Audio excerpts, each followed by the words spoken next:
একদিন সন্ধ্যার পর দূরের এক পাহাড় ঘেরা গ্রামের পাশ দিয়ে হাঁটছিল এক দরিদ্র কাঠুরে, নাম তার হরিদাস। প্রতিদিনের মতো সে কাঠ কেটে বাড়ি ফিরছিল। হঠাৎ ঝোপঝাড়ের ভেতর থেকে এক অদ্ভুত কান্নার শব্দ শুনতে পেল। সাহস করে এগিয়ে গিয়ে দেখল এক ছোট মেয়ে মাটিতে বসে কাঁদছে। মেয়েটির চেহারা অপরূপ সুন্দর, কিন্তু চোখে এক অদ্ভুত লাল আভা। হরিদাস জিজ্ঞেস করল, তুই এখানে কি করিস মা? মেয়েটি মাথা নিচু করে বলল, আমার কেউ নেই দাদু, আমাকে নিতে এসো না কেউ। হরিদাসের মায়া হলো। সে ভাবল, যদি কেউ না থাকে তবে আমি নিয়ে যাই। মেয়ে না হোক, মানুষ তো। সে মেয়েটিকে বাড়িতে নিয়ে এল। তার স্ত্রীও মেয়েটিকে দেখে মুগ্ধ। তারা মেয়েটিকে নাম দিল পিয়ালি।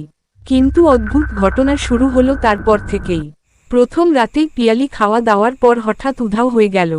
পরদিন সকালে আবার দেখা গেল, সে উঠোনে বসে আছে, যেন কিছুই হয়নি। হরিদাস জিজ্ঞেস করলে সে মিষ্টি হেসে বলে, আমি ঘুমিয়ে গিয়েছিলাম। কিন্তু গ্রামের মানুষ ধীরে ধীরে খেয়াল করল, পিয়ালির আগমনের পর থেকে রাত হলে গবাদি পশু হারিয়ে যাচ্ছে, শিশুদের কান্নার শব্দ শোনা যাচ্ছে বন থেকে। কিছু লোক বলল, তারা নাকি রাতে এক সাদা কাপড়ে মোড়া মেয়েকে গাছের ডালে বসে থাকতে দেখেছে। পিয়ালির বয়সের মতোই দেখাচ্ছিল মেয়েটিকে। একদিন গ্রামের বুড়ো ঝাঁটা কাকু এসে হরিদাসকে সাবধান করল, ও মেয়ে নয়, পেতনির কন্যা। তার মা ছিল এক অভিশপ্ত আত্মা, আর এই মেয়েও অর্ধেক পেতনি।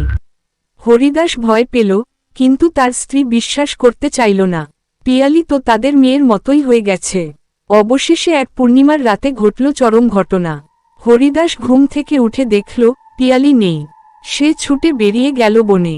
সেখানে সে দেখল, পিয়ালি এক বিশাল বটগাছের নিচে দাঁড়িয়ে, আর তার সামনে লম্বা সাদা ছায়ার মতো একটি পেতনি হাসছে। পিয়ালি বলল, বাবা, আজ আমার জন্মরাত। মা এসেছেন আমাকে নিতে। পেতনি বলল, এই মানুষদের জগতে তোমার সময় শেষ, ফিরে চল। হরিদাস কেঁদে ফেলল, তুই তো আমার মেয়ে, তুই কি আমাকে ছেড়ে যাবি? পিয়ালি ধীরে এসে বলল, তোমার ভালোবাসা পেয়েছি বাবা, তার জন্য আমি চিরকাল কৃতজ্ঞ। কিন্তু আমি এখানে থাকতে পারি না। আমি এই দুই জগতের মাঝখানে আটকে থাকা প্রাণ। বিদায়। তারপর এক হালকা কুয়াশার মতো আভা ছড়িয়ে পিয়ালি ও তার পেতনি মা মিলে গাছের ভেতর মিলিয়ে গেল। হরিদাস মাটিতে বসে রইল দীর্ঘক্ষণ। পিয়ালি চলে গেলেও তার স্মৃতি রয়ে গেল হরিদাসের হৃদয়ে। আজও কেউ কেউ বলে, পূর্ণিমা রাতে সেই গাছের নিচে এক মেয়েকে দেখা যায়, সে নাকি তার বাবার নাম ধরে ডাকে, বাবা, আমি ভালো আছি।